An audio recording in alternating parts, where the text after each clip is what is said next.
नमस्ते दोस्तों, मैं एस्ट्रो ज्योति आज की बात में आप सबका स्वागत करती हूँ। आइए आज की बात कर लेते हैं। आज बड़ा ही अच्छा दिन है, मंगलवार का दिन है। मंगलवार के दिन हनुमान जी को ध्याते हैं तो आज हनुमान मंदिर जाइए, उनको चोला चढ़ाइए, सिंदूर चढ़ाइए और अगर सेहत में कुछ उतार चढ़ाव हो तो उनके दाहिने पैर से सिंदूर लेकर अपने मस्तक पर लगाइए और दीपक जलाइए। घी का दीपक जलाने से आपकी सारी मनोकामना पूरी होती है और दर्द सब निकल जाता है। मैं वास्तु से शुरू करती हूँ, फिर आज की खास बात ले लेंगे और कृष्ण कथा में थोड़ी सी ज्ञान की बातें करेंगे। तो अंत तक बने रहिए और लाभ उठाइए। वास्तु की बात करें तो डाइनिंग टेबल की चर्चा कर लेते हैं। डाइनिंग टेबल सबके पास होती है, ज़्यादा करके हॉल में, डाइनिंग रूम में डाइनिंग टेबल जहाँ पे लोग मिलकर खाना खाते हैं। तो घर की दक्षिण पूर्व दिशा में वो होनी चाहिए। परिवार के सदस्यों के बीच तालमेल बना रहता है। टेबल आयताकार या वर्गाकार आकृति की होनी चाहिए और उसके कोने नोकीले नहीं होने चाहिए। डाइनिंग टेबल को कभी भी खाली नहीं रखना चाहिए। कोई खाने की चीज़ या पानी का जग भरकर वहाँ पे रखा जाता है, खाली नहीं रखना चाहिए। तो ये थी वास्तु की बातें। अब योग और तिथि की बात कर लेते हैं।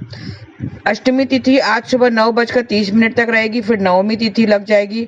आज शाम 4:33 तक ब्रह्म योग रहेगा। ब्रह्म योग में शांतिपूर्वक काम करना अच्छा होता है। किसी से अनबन चल रही हो तो दूर हो जाती है। आज सुबह 10:40 तक विशाखा नक्षत्र रहेगा, फिर अनुराधा नक्षत्र लग जाएगा। अनुराधा 17वां नक्षत्र है। अनुराधा नक्षत्र के स्वामी है शनिदेव। शनिदेव जो न्याय के देवता माने जाते हैं, अपने कर्म फलदाता माने जाते हैं। शनिदेव अच्छे के साथ अच्छा और बुरे के साथ बुरा व्यवहार करते हैं और खुश होने पर शनिदेव अपनी सारी कृपा उन्हें बरसाते हैं। अनुराधा नक्षत्र बुद्धिमत्ता, शक्ति, संरक्षण की क्षमता से जुड़ा हुआ है और इसके दौरान विवाह, यात्रा, वाहन खरीदना ये सब शुभ माना जाता है। और अनुराधा नक्षत्र का संबंध मौलश्री के पेड़ से बताया गया है। तो मौलश्री की माला और अनुराधा नक्षत्र व्यक्ति को स्वतंत्रता देते हैं और आपको आज मौलश्री की पेड़ की उपासना करनी है। किसी प्रकार की नुकसान नहीं पहुंचाना है और मौलश्री की अरोमा स्वास्थ्य संबंधित परेशानियां भी दूर करती हैं, तो उसकी उपासना करें और किसी प्रकार का नुकसान न पहुंचाएं। ऐसा करने से आपको शुभ फलों की प्राप्ति होगी। आज की खास बात ले लेंगे। आज मंगलवार है तो मंगला गौरी का व्रत किया जाएगा। हर सोमवार को, हम सावन के सोमवार को हम शिव जी की पूजा आराधना करते हैं और मंगलवार को माँ गौरी यानी पार्वती जी की पूजा आराधना करते हैं। सावन के मंगलवार को मंगला गौरी व्रत का विधान है। इसमें माता गौरी यानी पार्वती जी की पूजा की जाती है। मंगला गौरी व्रत को मोराकत व्रत के नाम से भी जाना जाता है और मंगला गौरी व्रत को माता पार्वती की पूजा होती है। जैसे सावन के सोमवार का महत्व है, वैसे ही मंगलवार का भी महत्व है। सावन के सोमवार को शिव जी की और मंगलवार को माता पार्वती जी की पूजा होती है। मंगलवार को वैवाहिक जीवन के लिए वो अमंगलकारी माना जाता है। मैंने पहले भी बताया था कि मंगलवार के दिन और शनिवार के दिन विवाह नहीं करना चाहिए, विवाह का मुहूर्त नहीं निकलवाना चाहिए।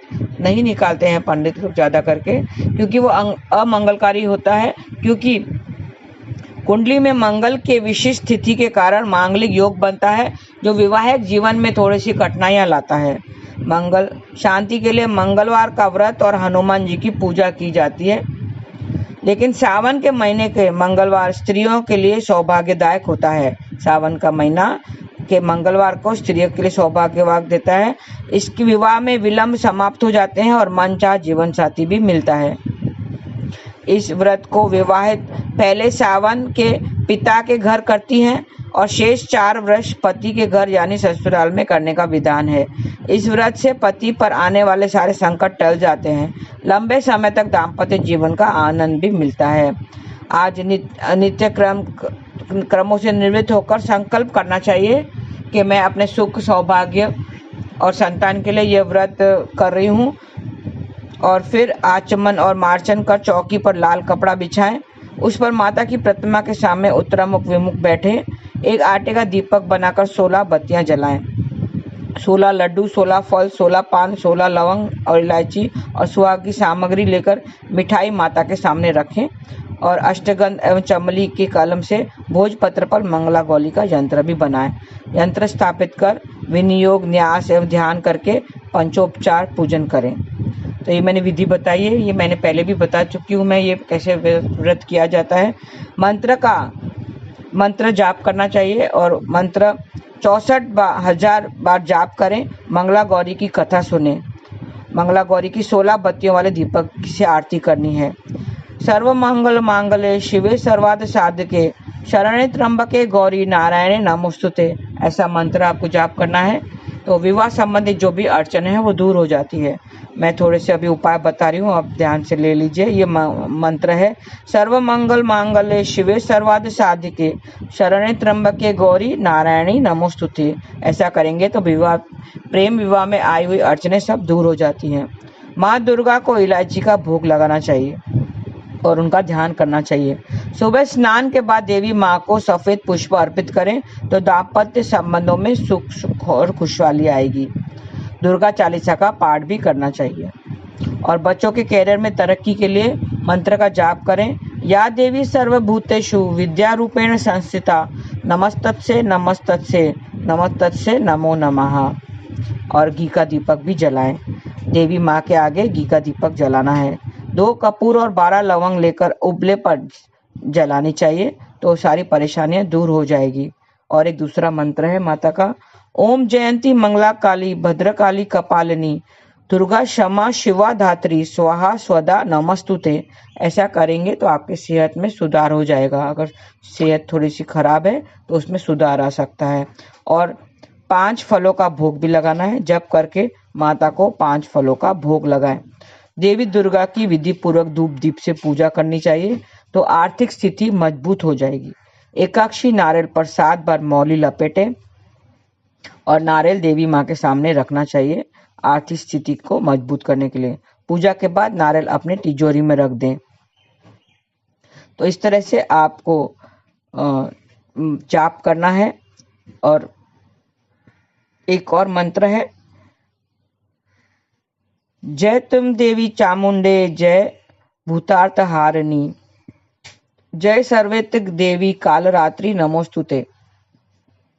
मैं वापस से बता देती हूँ, जय तुम देवी चामुंडे जय भूतार्थ हारिणी जय सर्वगते देवी कालरात्रि नमोस्तुते। ऐसा जाप करने से तो सारी जो अनजाना भय है वो दूर हो जाएगा। जप के बाद मंदिर में घंटी भी बजानी चाहिए। देवी माँ के मंदिर में उनके निमित्त वस्त्र भी भेंट करें तो जीवन की गति बढ़ेगी। कच्चे नारियल की गिरी का भोग भी लगाएं। इस तरह से आप कीजिए। आज के दिन दुर्गा माँ की भी पूजा आराधना करनी है। छोटी कन्या को माँ दुर्गा का ध्यान करके आशीर्वाद लें।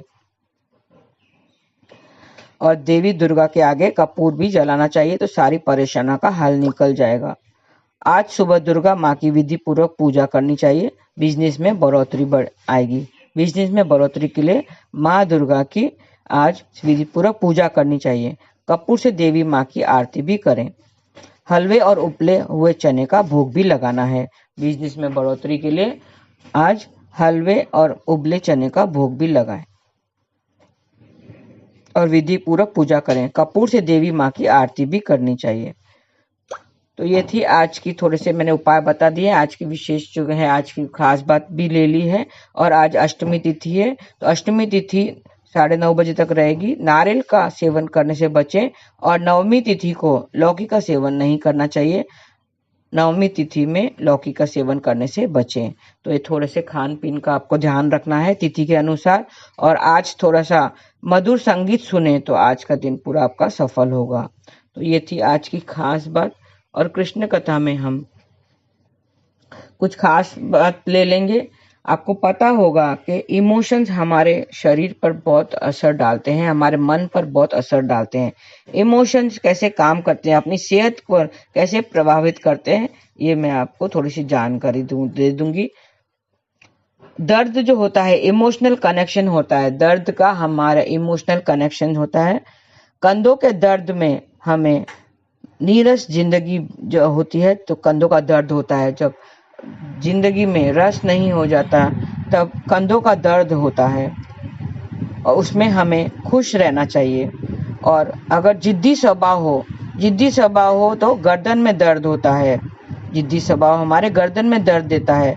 रीढ़ के ऊपरी हिस्से में अगर दर्द हो तो मतलब नेगेटिव सोच है। हमारी नेगेटिव सोच के लिए रीढ़ के ऊपरी हिस्से में दर्द होता है। और पीठ के बीच का दर्द भी हमें खुद को दोषी देना, जब हम खुद को दोष देना शुरू करते हैं, हर एक बात में खुद को दोष देते हैं, तो पीठ के बीच में दर्द होता है। हाँ, तो वो हमें खुद को दोष देना बंद करना चाहिए। कूल्हों में दर्द हो तो कूल्हों में दर्द होता है तो बड़े फैसले लड़ने में अगर डर लगता है, हमें बड़े फैसले लेने में डर लगता है तो कूल्हों में दर्द होता है। तो ये हमारे दर्द का इमोशनल कनेक्शन है। पैसों की चिंता अगर लगी रहती है तो कमर में दर्द रहता है। पैसों की चिंता अगर लगी रहती है तो कमर में दर्द रहता है। और नई चुनौतियों से डर लगता है, अगर हमें नई चुनौतियों से डर लगता है तो कोहनी में दर्द होने लगता है। कोहनी में दर्द होने लगता है। तो ये थे थोड़े से हमें, ये टेस्ट रिपोर्ट हमें बताता है कि हमारे जो इमोशंस हैं, हमारे इमोशंस हमारे शरीर पे किस प्रकार हावी होते हैं। और वो जो दर्द होता है, हमें कमर का दर्द लगा रहता है, गर्दन का दर्द रहता है, पीठ का दर्द रहता है, तो वो सब हमारे इमोशंस के वजह से, हमारे स्वभाव की वजह से होता है। वैज्ञानिकों का मानना है कि भावनाएं हमारे स्वास्थ्य को कंट्रोल करने में बड़ी मदद करती है। आपने अपने बड़ों को यह कहते जरूर सुना होगा कि जैसे हम सोचते हैं वैसे ही बनते जाते हैं। लेकिन क्या आप जानते हैं कि हमारी सोच और भावनाएं का असर हमारे पूरी सेहत पर भी पड़ता है। आप पूरी दिन कैसे महसूस करते हैं, कितना ऊर्जावान रहते हैं, यह भी आपके भावनाओं पर ही निर्भर करता है। इस विषय में हम विस्तार से जान लेते हैं कि साइकोलॉजी में भावनाएं और सेहत के बीच गहरा संबंध पाया गया है। हम जैसे सोचते या महसूस करते हैं, इसका सीधा असर हमारे शरीर पर पड़ता है। यही चीज हमारे मन की भावनात्मक स्थिति पर भी लागू होती है, जो शरीर की स्थिति से प्रभावित होती है। उदाहरण के लिए किसी व्यक्ति को अपने जिंदगी की कई तनावपूर्ण घटनाओं के कारण हाई ब्लड प्रेशर की समस्या हो सकती है। इसके लिए पॉजिटिव बातों से ज़्यादा महत्व देना चाहिए। पॉजिटिव बातों को ज़्यादा महत्व दिया जाता है, जिससे स्वास्थ्य लंबे समय तक बेहतर रहता है। आपने ध्यान दिया होगा कि जब हमें गुस्सा आता है तो इसका असर हमारे पूरे शरीर पर पड़ता है। अचानक सांसें तेज होने लगती है, आवाज़ भारी होना गुस्से का संकेत होता है। एक्सपर्ट के मुताबिक लंबे समय तक गुस्से की भावना रखने के कारण high blood pressure, heart attack rate, muscles pain, धड़कन बढ़ने जैसी समस्याएं बढ़ सकती है। इसके साथ ही यह मानसिक स्वास्थ्य को भी प्रभावित कर सकता है, जिसके कारण चिड़चिड़ापन, उदासी, चिंता रहने जैसी समस्याएं हो सकती हैं। और कई जगह हमें दर्द होता है, जैसे पीठ का दर्द, गर्दन का दर्द। कोई भी बड़ा सदमा का दुख का एहसास होने पर व्यक्ति के मन में दर्द की भावना आ सकती है। अगर यह समस्या लंबे समय तक बनी रहती है तो इसका कारण शारीरिक और भावनात्मक रूप से कई बदलाव ला सकता है। अगर कोई व्यक्ति लगातार दुख दर्द का आभास करता है तो इसके कारण उसे चिंता की समस्या हो सकती है, जिसके साथ ही व्यक्ति को शरीर में अकड़न, दर्द के साथ साथ थकान की समस्या भी आ सकती है। चिंता होने के दौरान व्यक्ति को बेचैनी महसूस हो सकती है। इसके कारण छोटी छोटी चीज़ों को लेकर भी भारी मानसिक तनाव हो सकता है। इसका शारीरिक स्वास्थ्य पर गहरा प्रभाव मिल सकता है। इसमें भ्रम, भूलने की बीमारी, स्पष्टता में कमी जैसे लक्षण नजर आ सकते हैं। इसमें गर्दन के दर्द भी मौजूद है। इसे इंसोमेनिया, दिल से जुड़ी समस्याएं और गैस्ट्रिक इंटेस्टाइनल समस्याएं भी हो सकती हैं। तनाव के दौरान व्यक्ति की सोचने समझने की शक्ति बहुत कम हो जाती है। अगर किसी व्यक्ति को तनाव लंबे समय तक बना रहे तो इससे उसका मानसिक और शारीरिक दोनों स्वास्थ्य प्रभावित हो सकता है। लंबे समय तक तनाव रहने पर बॉडी में कई हार्मोन्स जारी हो जाते हैं जो हार्ट बीट को तेज कर सकते हैं। इससे माइग्रेन, सांस लेने में समस्या, मांसपेशियों में सूजन और साथ ही साथ इम्यून सप्रेशन हो सकता है। किसी भी मुद्दे या विषय के संबंधित मन में बेचैनी, चिंता और खौफ का एहसास होना डर की वजह से हो सकता है। कुछ लोगों के दिल में दर्द इतना ज़्यादा हावी हो जाता है कि इसके कारण उसको खुद की भावनाओं पर नियंत्रण करना मुश्किल हो सकता है। लगातार बने रहने डर से घबराहट, सांस लेने में तकलीफ, बेहोशी, ठंड लगना, खुद पर कंट्रोल खोने का डर और यहाँ तक कि मरने पर भी मरने पर भी डर हो सकता है।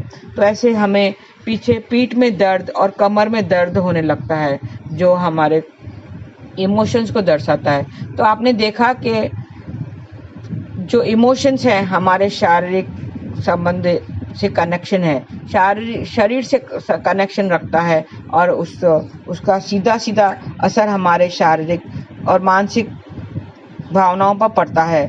भावनाएं हमारे स्वास्थ्य पर कंट्रोल करने में बहुत मदद करती है। तो हमें खुश रहना चाहिए, और ऐसा कुछ दर्द हो तो हमें ध्यान में जाना चाहिए, मेडिटेशन करना चाहिए, जो सारे दुखों का नाश करने वाला होता है। मेडिटेशन किसे करें? हम हरि नाम से कर सकते हैं, नाम जाप से कर सकते हैं।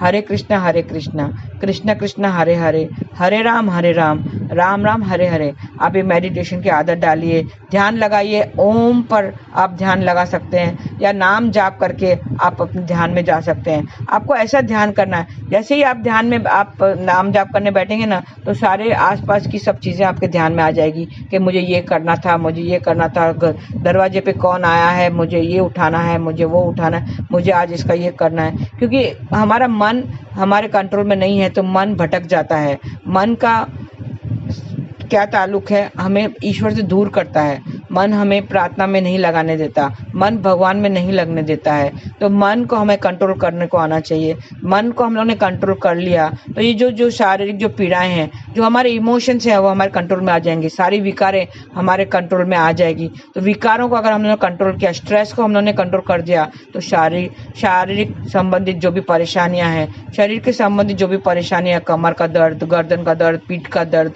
और मांसपेशियों में दर्द, वो सब दूर हो सकता है। तो आप थोड़ा सा ध्यान दीजिए, नाम जाप कर दिए और आपका जीवन सफल कीजिए। आज के लिए बस इतना ही। आपका दिन शुभ रहे। हरे कृष्णा।